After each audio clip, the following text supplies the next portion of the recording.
Hello, I'm Jonathan Dimbleby. Thanks for taking the time to download this edition of Any Questions from BBC Radio 4. Welcome to Scotland, to Argyll and Bute, to the spectacular Cowal Peninsula, and to a gloriously located town, Dunoon, which is on the west shore of the Upper Firth of Clyde. Until the 20th century, fleets of steamers brought holidaymakers here, escaping the factories and shipyards of Glasgow. In the early 60s, it became a garrison town for the US Navy. It was then closed down. Nowadays, it's a mecca for those seeking the outdoors, the natural world, sea otters, dolphins, sharks, deer, red squirrels, you name it. And this year, a pod of orcas, which are perhaps better known as killer whales.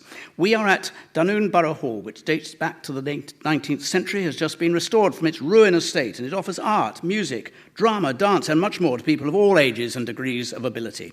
Its motto is bringing the unexpected to Dunoon. Well, we haven't brought Donald Trump. But we do have one of his most fervent admirers. Drew Liquerman is studying international relations at St Andrews University and is the chair of the Scottish branch of Republicans overseas. Richard Leonard is an MSP and leader of the Scottish Labour Party. Kirsty Blackman is the SNP's deputy leader at Westminster, being elected to Parliament in the SNP landslide of 2015. Dr. Liam Fox is Secretary of State for International Trade, a post that was created after the Brexit referendum by the Prime Minister. Our panel.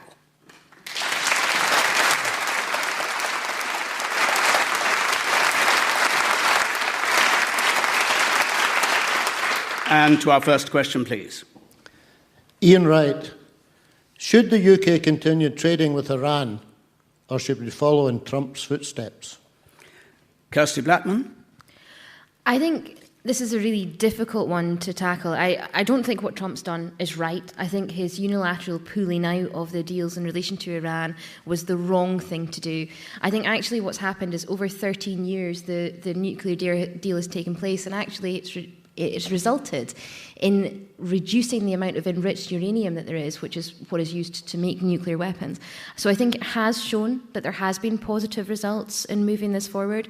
And actually, I think it's shown that working together as an international community can have really, really positive results. So I wouldn't have done what Donald Trump has done. I don't think he should have done it. I don't think it helps. What would you advise, the question, what would you advise companies that are being threatened by the United States with sanctions if they trade with Iran? British companies included, of course. Any companies that are operating in Iran are doing so on the basis of a license, and they've got to jump through hoops in order to get that license. And I think that is reasonable, and that should happen because it should be trade with Iran. We should be careful with how we trade with Iran, but we should also move forward as an international community and ensure that that deal that has been so long in the making is not just destroyed overnight. Drew Liquerman.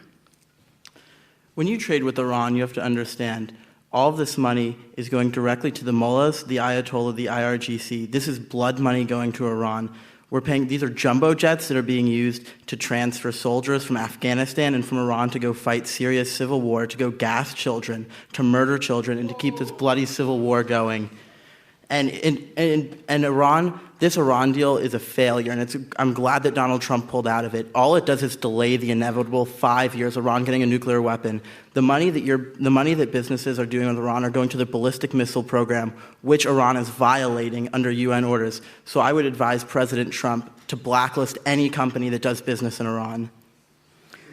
Secretary of State, any money goes to Iran. Trade with Iran is growing significantly, has since 2016. Is it blood money? Well, we don't do a huge amount of trade with Iran. It's actually very difficult for UK companies to do so for a couple of reasons.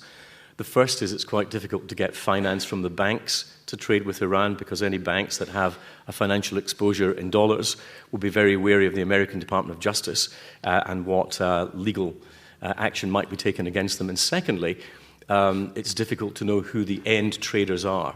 And where the money will end up. Will it actually end up with elements of the Revolutionary Guards, because they own a very large proportion of Iran's infrastructure and businesses, and that brings with it ethical and legal questions. If the short answer to your question, Jonathan, is that any company that is trading with Iran at the moment or wants to trade with Iran should seek advice from the Department for International Trade. But on the wider point, and you'll tell them what, that it's on their own head, be it. we would look at it on a case by case and see what. Is there what anything the the British was. government can do? We hear talk of going to the WTO.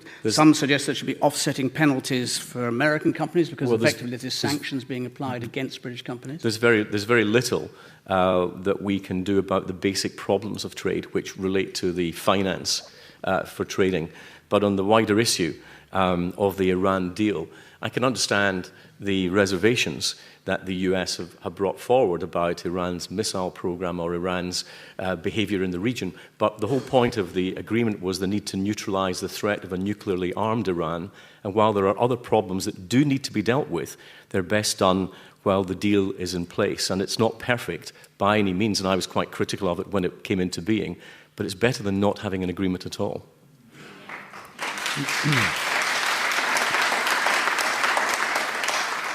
Richard Leonard, should the UK continue trading with Iran?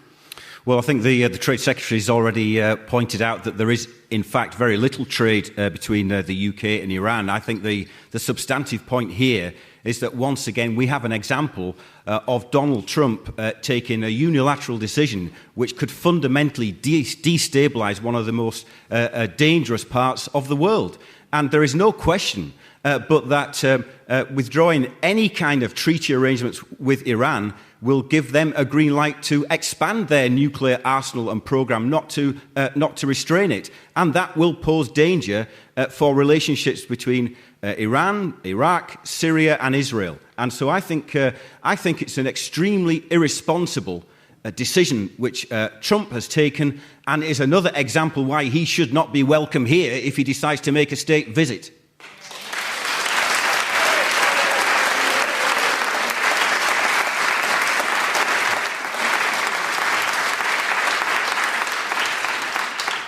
Secretary, is it not, as some people believe, somewhat humiliating for this country that President Trump can decide that any companies that trade quite legally with Iran, particularly following the nuclear deal, should be penalised for so doing, whichever countries they come from, and all you can do effectively is to say we will look at it on a case-by-case basis, but actually can't do a thing about it? Well, it would depend on, if, for example, if it were a bank making finance available for trade and they traded also in the United States and not just in the United Kingdom, then they would be subject to US law.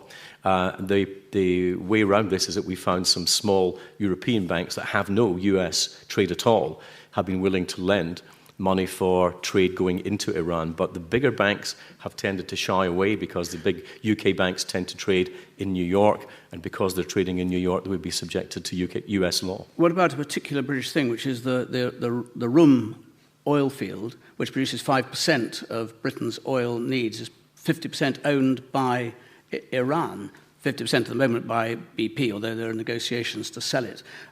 What happens to that? Well, I was in Aberdeen yesterday and we discussed some of the oil issues, but of course they've known for a long time that this was a possibility, so it's not come to them out of the blue. They will have 180 days, as things stand at the moment, to unwind their production there. And what happens if Iran simply holds on to it and we lose 5% of the oil, which I suppose is a possibility? Well, there are all sorts of questions about what Iran will do in response to all of this. At the moment, we've still got the UK and Germany and France, along with China and Russia, trying to ensure that the agreement, as far as it goes, holds. Iran, for the moment, have not been too rash in their response. They've said they want the agreement to hold. And as I said, that there are a lot of things that we need to hold Iran to account for. We should also remember that the IAEA, who are overseeing this, have 9 times confirmed that Iran is complying with the agreement and has reduced its uranium stocks by 95%. So we should be very open to the dangers and understand the dangers here, but we should also be welcoming to reforms and changes when they're made. It's a question of maintaining a balance, but there is no doubt that Iran's behavior in the region is shocking. The attack onto the Golan Heights is completely unacceptable. Their involvement in Syria, in Hezbollah, are completely unacceptable. But again, you're better to have an agreement than no agreement. It's a much better starting point. Your thoughts about that? Any answers after the Saturday broadcast of this programme? Julian Warwicker will be in the chair for any answers. 03 700 100 444 is the number. You can email any.answers at bbc.co.uk, and the hashtag is BBCAQ if you're tweeting and following us at BBC Any Questions. Our next, please. Karen Thompson. Should ships for the Royal Navy be built in UK shipyards rather than going out to general tender? The point's been raised this very day by Jeremy Corbyn in Glasgow, who says that all shipbuilding for the Navy should be in the UK. It would mean jobs.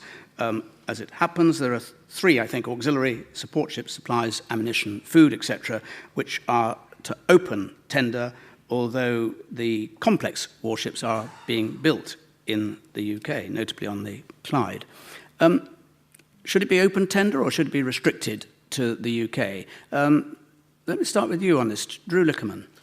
Well, I think if the ship that the British Navy has decided that they want, if British shipyards are not able to build the ship, then it's fine. And systems that go in the ship, that's fine. But if British shipyards are able to build the ship, I mean, it's not just good for the economy, that's a very important element, but also, I mean, you don't lose, it's better to hold state secrets about your ships. I wouldn't want ships being built in another country that my country is going to be using in a war.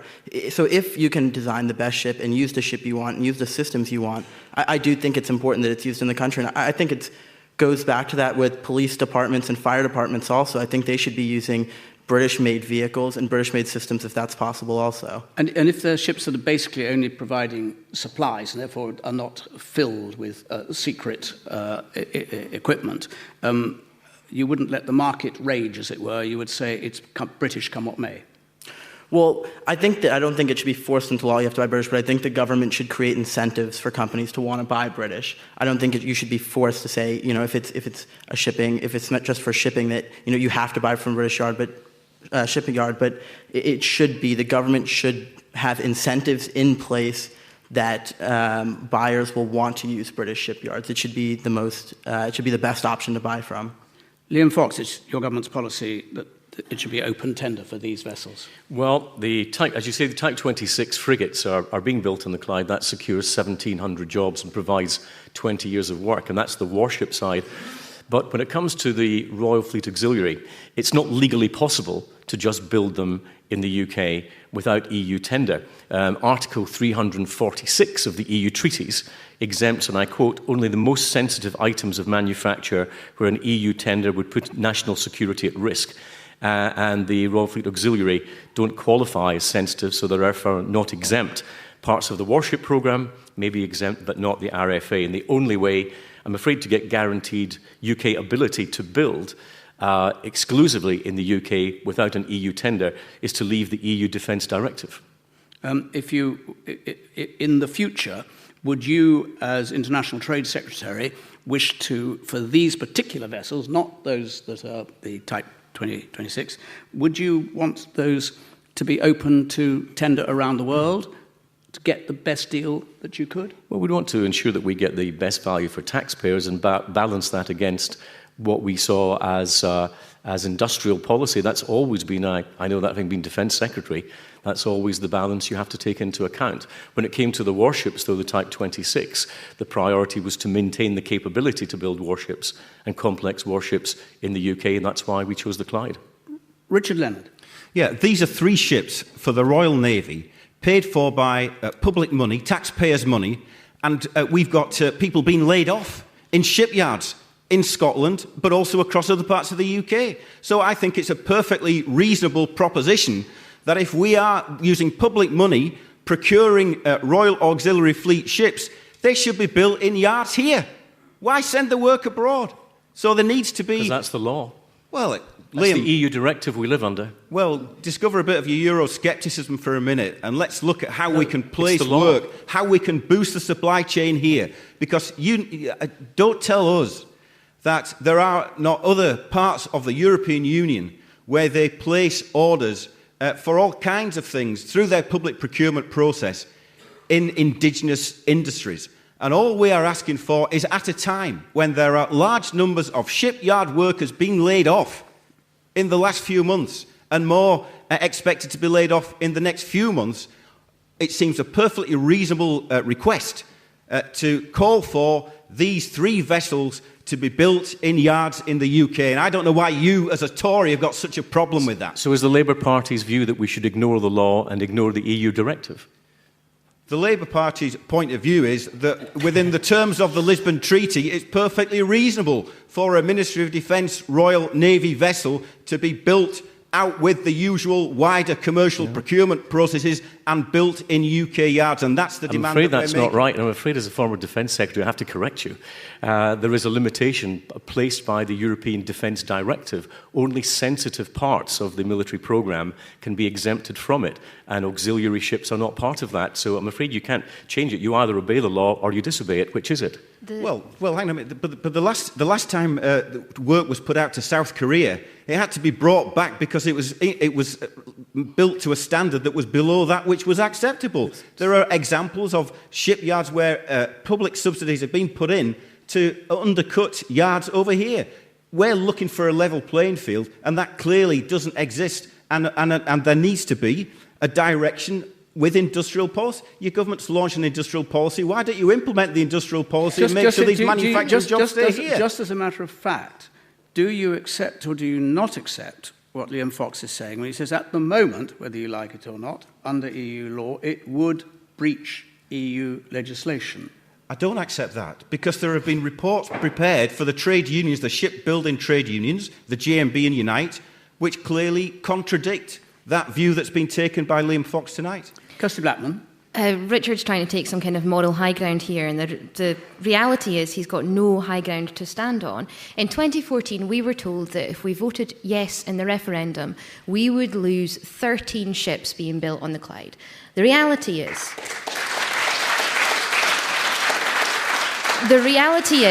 that those 13 ships are not being built. It was reduced to 8. And then it was now reduced to 3, and now the chances are that they won't even go to the Clyde anyway. So that was one of those false promises that was made to the people of Scotland during the independence referendum.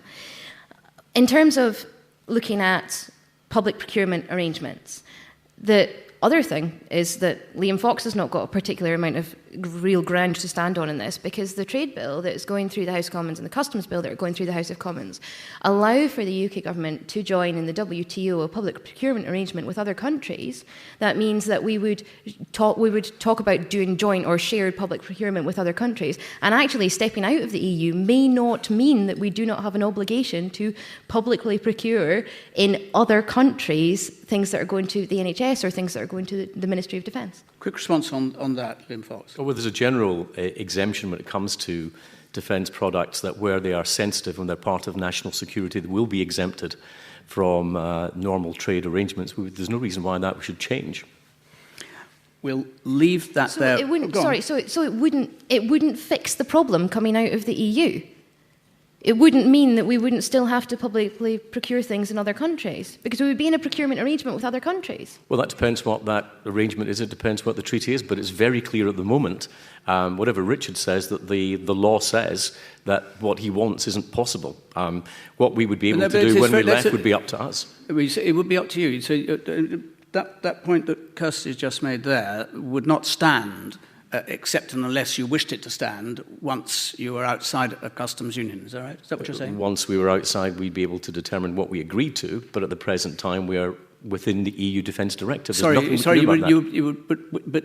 that the public procurement of, for instance, ships, which at the moment, as described by Kirsty, means you have to do the trading internationally, you would be able to say, no, we don't want to be international traders. We just want to have it all home. No, we would want to have, as I said, we'd want to have an exemption for the sensitive parts, but we would want to... Would these kind of vessels, which however many jobs it is, 1,000, 6,000 jobs, would they be exempted under your... If you could wave your wand? I promise possibilities you're not going to be able to wave your wand, but were you able to?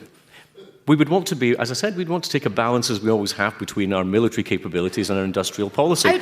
Outside the EU, will you ensure that those ships are procured in Scotland, or will you ensure that they are procured somewhere else in the world? No, we wouldn't not necessarily do that. What I'm saying at the moment is it's not possible to do what Richard wants. He says it's possible to build them in the UK. It's not under current law. I think we've explored that pretty thoroughly and intriguingly.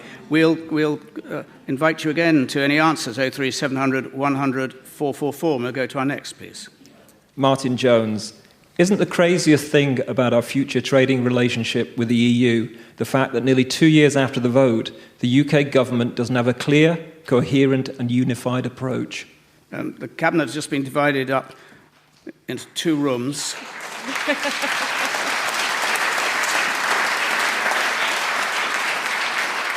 I don't know whether you're all going to have cold towels put around your heads to fight out between 2 key options in the hope that somewhere or other you can bang your heads together and come up with an agreed view, but it'll carry on, not another question, within a few weeks. But I'll let the others come in first on this. Kirsty, first of all. Kirsty Blackman.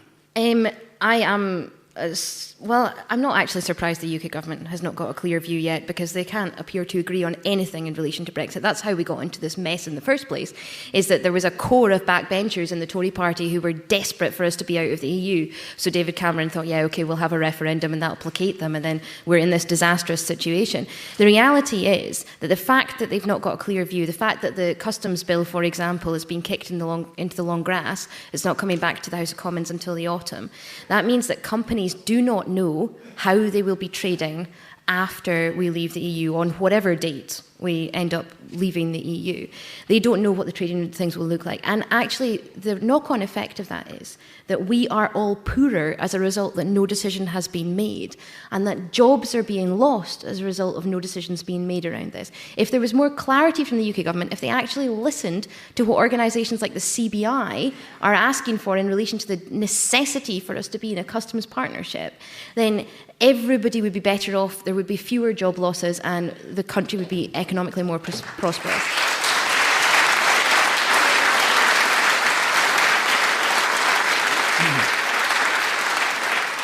Let's be clear, because this is complicated territory. The SNP's position is that you don't like either the partnership or the other thing, the maximum facilitation option.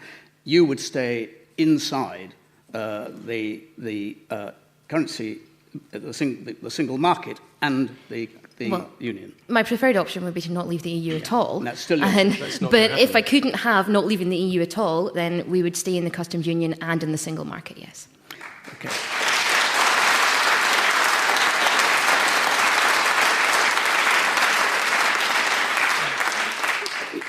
You look at this from outside, of course, Drew Liquerman, but what's your view?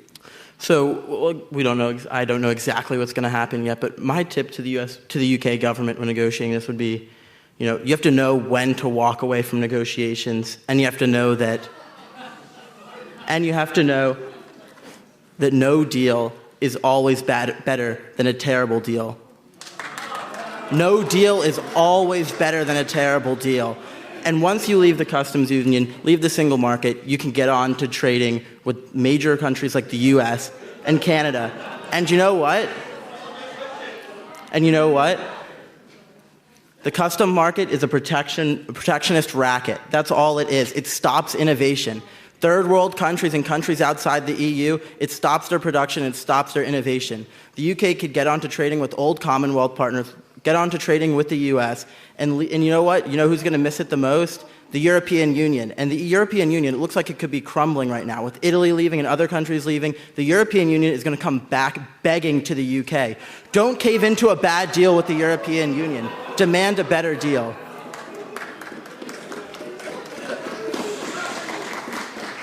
Richard Leonard.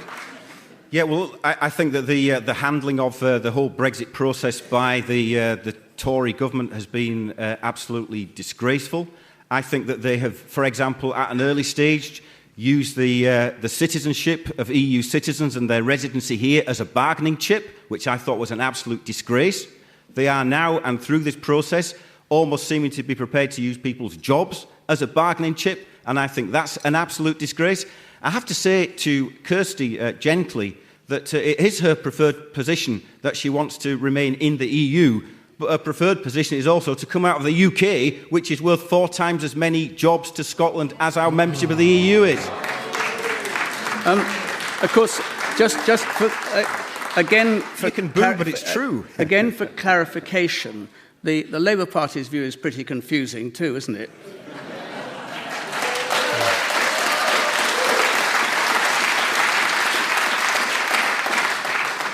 Jonathan, I'm surprised a man of your intellect finds it confusing. I think it's pretty straightforward. We've said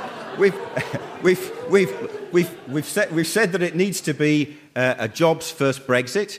We've said that we accept the result of the referendum, and so it's about getting the best deal out of that. We've been clear that we prefer some kind of customs union arrangement. We want to see tariff-free access to the single market, and we want to see a continuation of a cooperative relationship with the rest of the European Union, albeit that we will no longer be a member of the European Union. I think that's a fairly straightforward position. The confusion may lie in the fact that when you say you want to be in a customs union, fine, but you want to be in a customs union where you can continue to call the shots about who the deals will be with and on what terms. No, and that does not seem to be on offer from the EU because you are no longer a member of the European Union if we leave. Well, look, I campaign to remain. Well, that's not an answer to the problem. Well, it is. Lots of people campaign to remain. I campaign to remain precisely because I believed that there would be an economic shock from leaving the European Union. So why have you changed your mind? I haven't changed my mind. I'm a Democrat, so I'm going along with the democratic result of the referendum. Yep, sorry, you haven't answered the confusion that I think is in a number of heads, how you can expect to be in a customs union, but also helping make the rules when it is clear that the EU has said if you're outside the European Union, you cannot make the rules. So the only option is to be inside the customs union, and even then, if you're outside the EU, you can't make the rules. Well, there are countries like Switzerland which are outside the European Union who have a customs union arrangement with the EU. They're in the single market, not the customs union. Well, it's perfectly possible to strike a future relationship between the UK as a state and the EU as a trading bloc and reach an arrangement which is mutually beneficial. So if you like, I'm optimistic about it, but I think we need to be optimistic about it, and we need to look forward, not look back on it. To paraphrase Martin Jones's question, he uses the word craziest, which is familiar in this context, if you remember what Boris Johnson said. You do look like a bunch of incompetents, don't you? Sitting around after 2 years.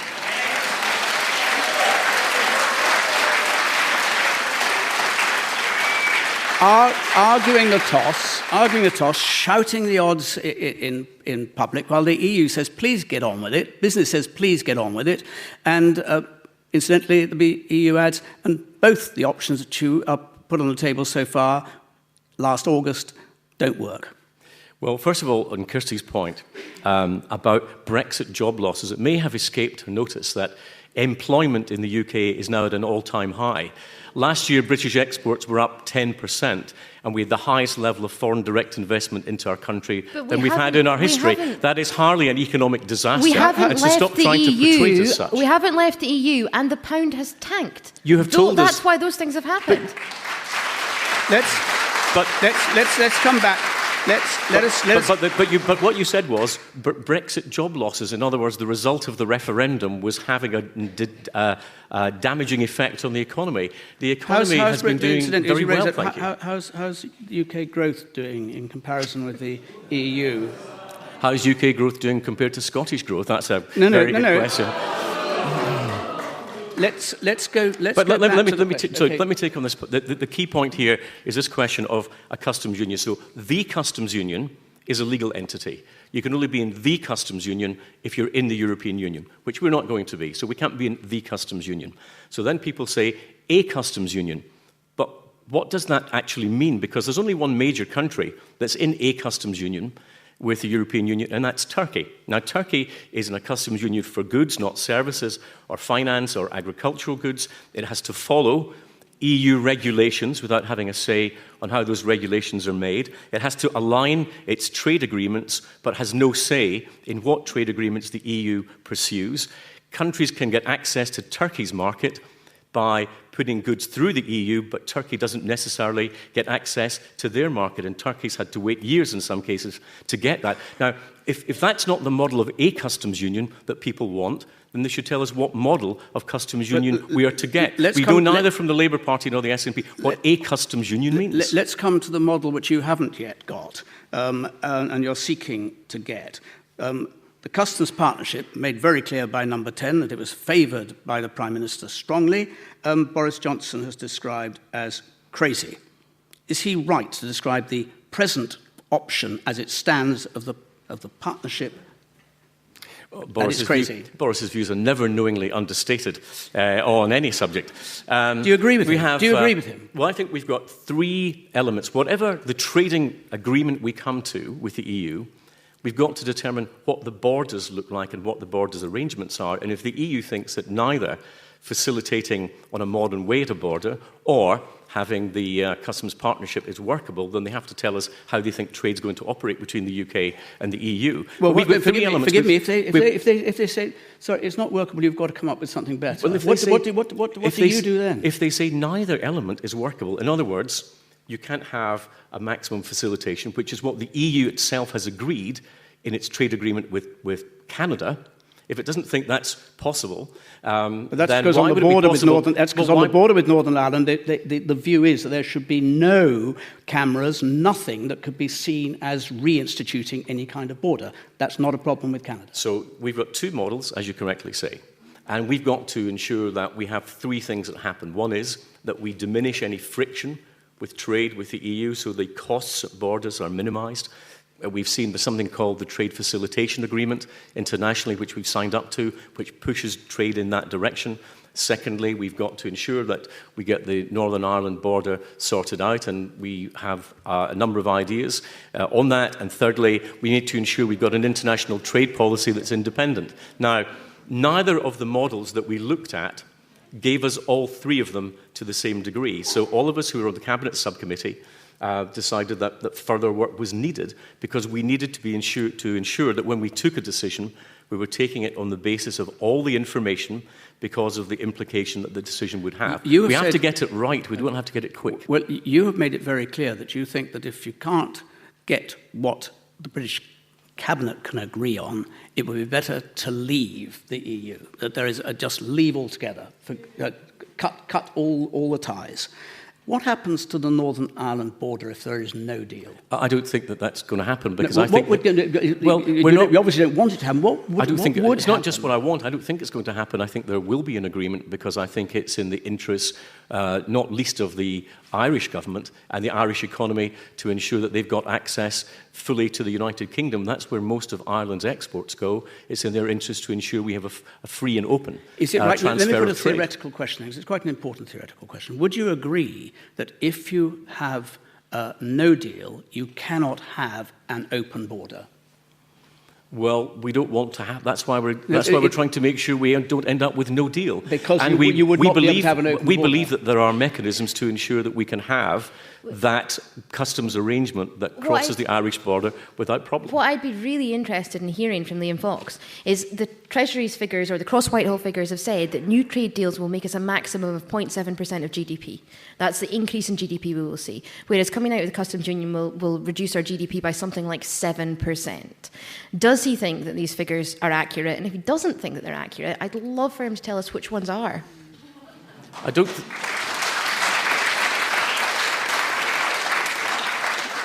Do you recognise those government's figures? They were figures that I think were imperfectly come to because the assumptions that they put in weren't correct. They put in, for example, that we would see a loss of foreign direct investment into the UK of a degree which I think is improbable. They suggested that we'd lose a proportion of EU trade, which I think is highly improbable, and that we wouldn't get any new other trade agreements with new countries, and we wouldn't be able to roll over the trade agreements that we currently have with the EU. I'm specifically talking about the new trade deals that it said, the figure for that, and the figure for the non-tariff barriers of leaving the customs union. I'm specifically talking about those two figures, nothing else. No, but you can't take them specifically because it has other figures in there too. It talks about foreign direct investment, and it didn't assume we'd be able to roll over any of the 40 EU trade agreements we have through the EU. And let me tell you, having been involved with those, all the countries that are party to those want them to roll over. So they will. So these were worst-case scenarios, which in my view don't bear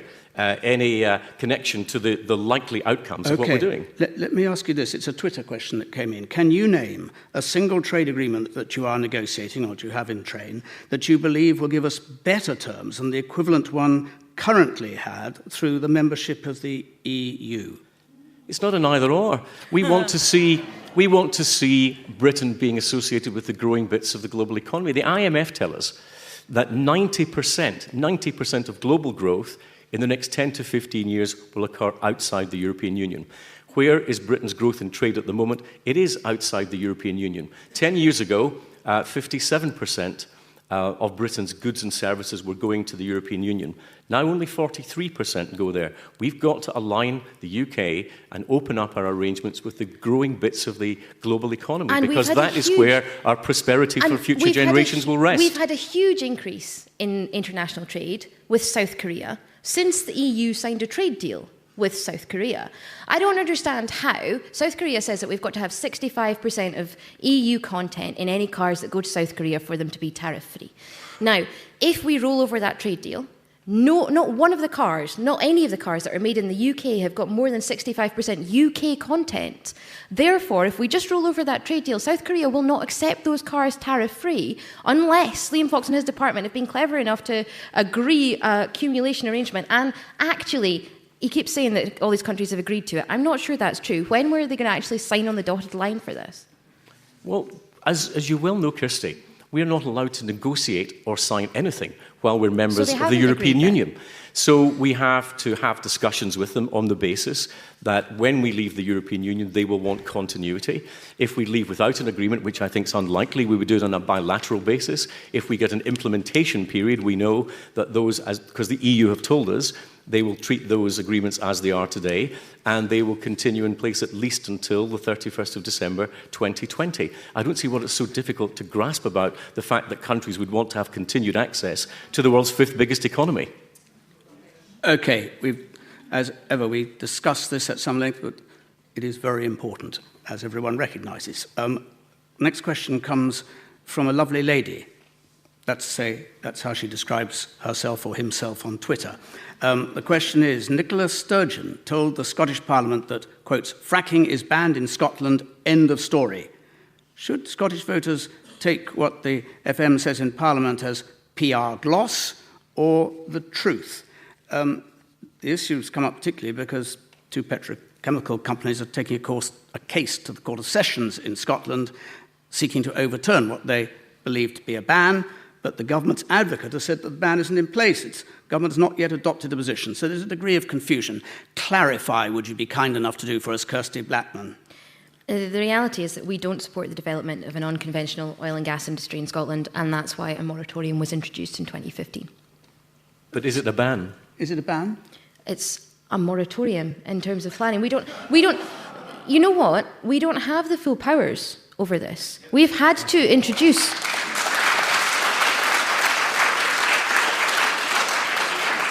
We've had to introduce a moratorium in terms of the planning process. Because it's through the planning process, a clear legal process has got to be followed, but we do not support the development of unconventional oil and gas in Scotland. It's not a ban. Are you saying that despite the will of the Scottish government, fracking could go ahead because of the fact you don't have control? Is that what you're saying?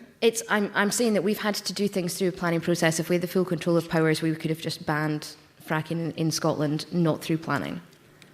Richard Leonard. Well, my colleague Claudia Beamish put forward a member's bill to the Scottish Parliament calling for a total ban on fracking. And in the end, she withdrew that in favour of the government's position, which was tantamount to a ban on fracking. And that's something that we supported. And really, these court cases are an interesting test of where the balance of power lies in society. If people democratically decide that they don't want fracking, surely the democratic mandate of the government should allow them to ban fracking. It shouldn't be.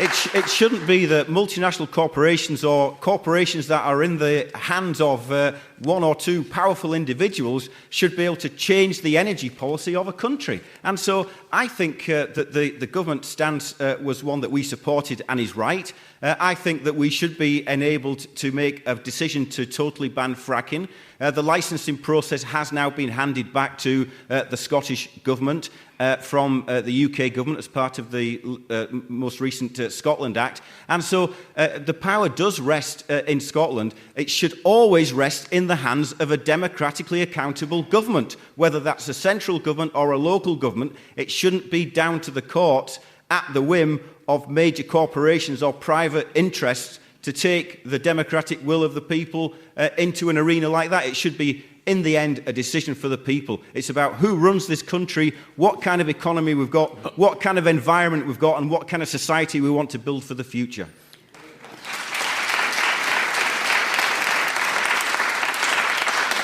Liam Fox, how do you view this? Well, the courts don't operate at the whims of private companies. They determine what's the law and what isn't. And I find this quite interesting because I'm not sure what Richard was saying there. Was he saying that Scotland already has the powers and the SNP government should use them, or that the powers don't exist and they should be transferred from Westminster? And is that Labour Party policy that there should be further transfer of power from central government on energy to Scotland? Do you know what the position is yourself? Well, my understanding was that the Scottish Government had the ability to do it because they told us they did. And they said that they had banned fracking, and now we find... Governments often tell us things which we know are totally incompetent to deliver. But I think it was one of the issues that was raised when I was talking to the oil companies yesterday in Aberdeen, including in Kirsty's constituency. And again, they were saying that it was the lack of clarity, because they understood originally that the government's position in Scotland was that they had effectively banned fracking in Scotland, and now they say that when faced with a court challenge, as the government's advocate said, it was the language of PR, not the language of government. So I'm not really clear where that position leaves them. Drew Liquerman.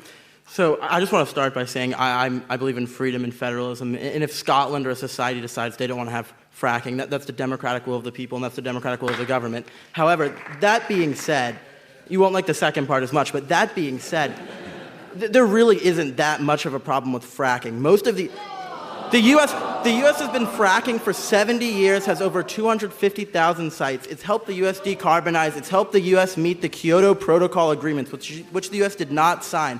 And it's helped the U.S. become energy independent and less reliant on coal. If it's regulated by the government and if it's done properly, it can be safe. And you know what? Those wind turbines that you don't have a problem with, you think that doesn't do anything to the environment, building those, powering those up? And in the U.S., they kill so many birds, so many bald eagles, that in Montana, wind farms had to go to Washington, D.C. and get a license to kill how many birds that they were killing. So you know, these wind farms aren't anything. They aren't, it's not like they're completely clean either. And fracking, if done properly, can be safe. But it's up to the people. Thank you. Any answers on that? Again, Julian Warwicker, 03 700 100 444. It arouses strong views across the whole of the United Kingdom, as well clearly as in Scotland. Annex, please. Marion Fife. How can the Royal Bank of Scotland justify closing banks in rural areas where there is often no other bank? Not everybody banks online. This, of course...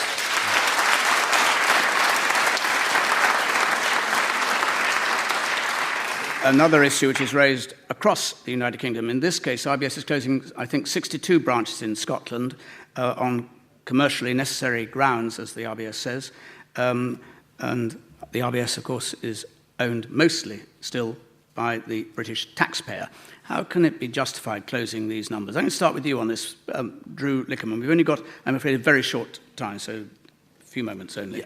Well, I mean, this is very, very, very difficult to answer because it's hard to operate on a net loss, and I think there is something that could be done by the government, but it's tough to say what exactly be done. I mean, we're moving into the future that if it's if they're able to, help people with online banking, do training seminars, then I don't see a problem with it. But people do have a right to access banks, and if you're elderly or if you don't have access to a car, or if you live in a very remote area, and if internet's not an option, or if that's not an option, banking options, it should be protected, and people, you shouldn't be cut off from the world. Kirsty Blackman. We've worked incredibly hard on this because it is, shocking to hear, particularly in those cases where it's the last bank in town, particularly when RBS promised us that they would never close the last bank in town. For them to then renege on that was unbelievable. So we have put a huge amount of pressure on RBS to try and say to them, you need to fix this decision. We've managed to make sure that they've given a reprieve to some of those banks that are the last bank in town, which is very good news. However, we still have a situation where, as was said, the UK government is the majority owner of this bank. It should step in and get involved, and it should ensure that RBS doesn't close these banks. You should step in. You should step in, but unhappily you only have a moment to step in this case. Well, of course, largely what the bank will do is a commercial decision, but it's not just simply that, because in rural areas there are different considerations from in towns. Yes, there's been a big change in physical numbers of transactions done in banks, and there's been an increase in online banking, but that's only really used to you if you've got a computer and you've got access to proper communications capabilities. And yes, you can do stuff with mobile banking, you can do stuff with post offices, but I think the country as a whole, and it's not just in Scotland, because this has happened down where I am in the southwest of England, but rural areas and urban areas are not the same. And ultimately, we have to recognise that different things have to happen in urban areas because the structure of the population and communities is different. Can you help us in 30 seconds, Richard? Yeah, for all the talk of it being a bank decision, George Osborne previously stated when he was the Chancellor that he was involved in decisions that were taken by the bank. It's 71% owned. I suspect the current Chancellor is involved in these decisions because I think he's slimming it down in order to sell it off to his friends in the city.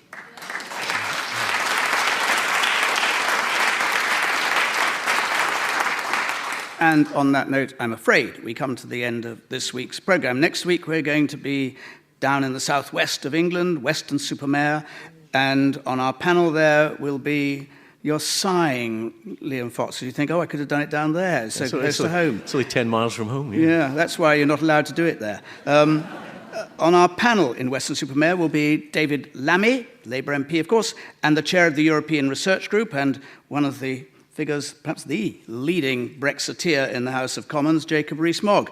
Join us there, and from Dunoon, which incidentally voted well over 60% Remain in the referendum.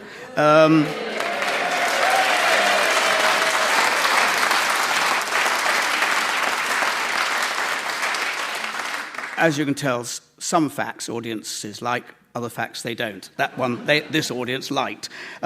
Join us there from Dunoon Borough Hall in Dunoon. Goodbye.